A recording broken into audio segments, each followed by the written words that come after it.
Hey, what's going on YouTube? It's your friendly neighborhood MilesJ.Escapade here, and today we're going to be doing a bit of a combat analysis video. And basically what we're going to be doing is comparing the differences between Marvel's Spider-Man and the Batman Arkham series. Because right now the most cliche thing to do out on the internet, whenever anybody is talking about Marvel Spider-Man's combat mechanics, they always draw parallels to the Batman Arkham series, and they don't make the connection that these are two different games entirely when we're talking about like combat mechanics. I understand that there are some similarities, and of course Insomniac has gotten some inspiration from the Arkham series, but they've also drawn inspiration from other third-person action games like the Devil May Cry series. Specifically, I'm looking at Devil May Cry 4. I'm going to be comparing Marvel Spider-Man and Devil May Cry and drawing similarities between those two games. The purpose of doing that is not to show you guys that Spider-Man PS4 is a Devil May Cry game with a Spider-Man code. I'm not trying to do that either. What I'm trying to do is to get you guys to differentiate the combat mechanics of Marvel Spider-Man and the Batman Arkham series, because nobody's ever playing a Devil May Cry 4 game and then being like, you know what, this kind of plays like Batman Arkham Asylum. Nobody ever does that. Why? Because our brain associates those two games as being completely different in combat mechanics and systems and all that other stuff. So hopefully you guys start to change your expectations of what this game is going to be like.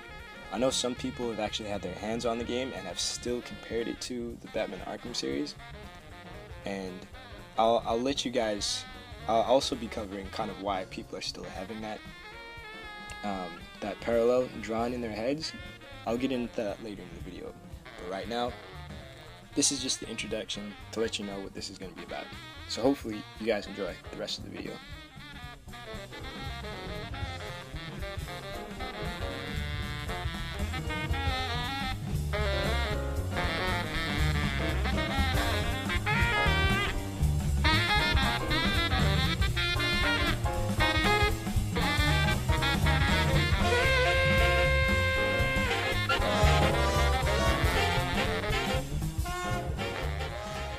Okay, so in this first combat encounter, both Leroy and Spider-Man are going to be doing moves identical to each other. This is by design, because again, I'm trying to get you guys to differentiate the combat mechanics of Batman Arkham series and Marvel Spider-Man. They started off by doing a 3-hit combo on the ground that launches the enemy in the air. They then follow the enemy in the air and juggle them with projectile weapons. After about 3 hits or so, Spider-Man inflicts the webbing status effect on his enemy, and it gives him a sticky property. So when they're slammed or thrown into a surface like a wall or the ground, they get stuck to it. Leroy is also able to inflict a status effect, but how he applies it is a bit different. He charges his shot up, shoots the enemy, and then it ignites them. And basically after 3 seconds or so, they blow up. Or if he does a ground slam move and it kills them, they explode on impact. You can't do that in the Batman Arkham series. Or can you? Can you? If you answered yes, then your spider sense isn't tingling right. If that's the case, then man.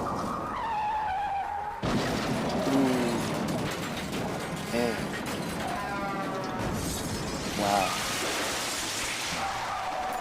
So are you guys convinced yet? Yes? Great, cool. So wait. Somebody said no. Who said no? You? Okay. Well, okay, look. We'll do this. We'll compare Batman Arkham series side by side with Devil May Cry 4. And again, this is just to illustrate the differences between Batman Arkham's mechanics and Marvel Spider-Man's mechanics.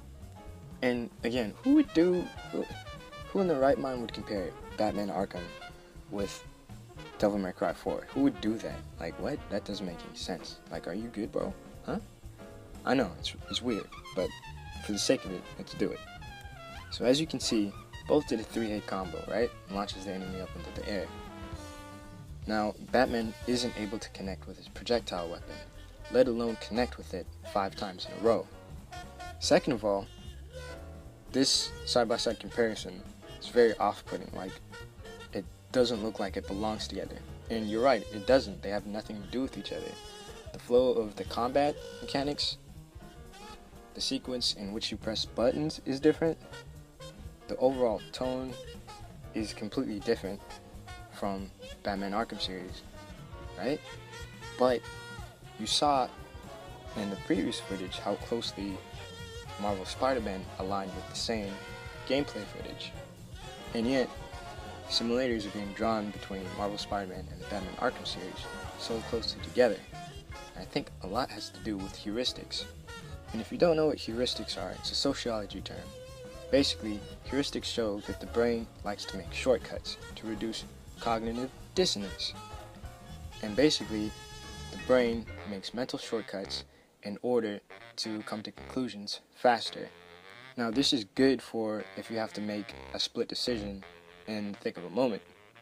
However, when you're trying to look at something analytically, it's not very good for producing inquiries about it.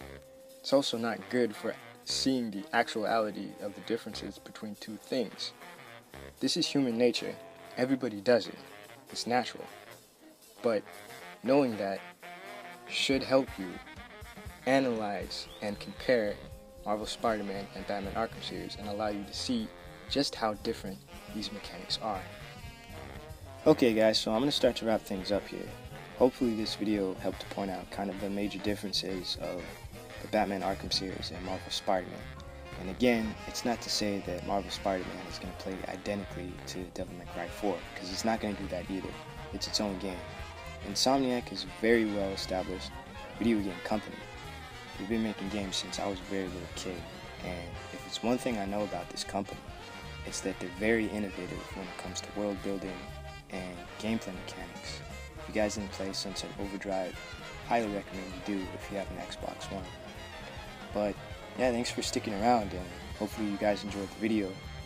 If you did, hit the like button, and if you guys want to join my escapade, subscribe today. Thanks guys.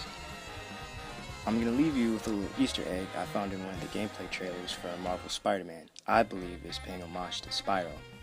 So, thanks again y'all, and until the next escapade, Miles J out.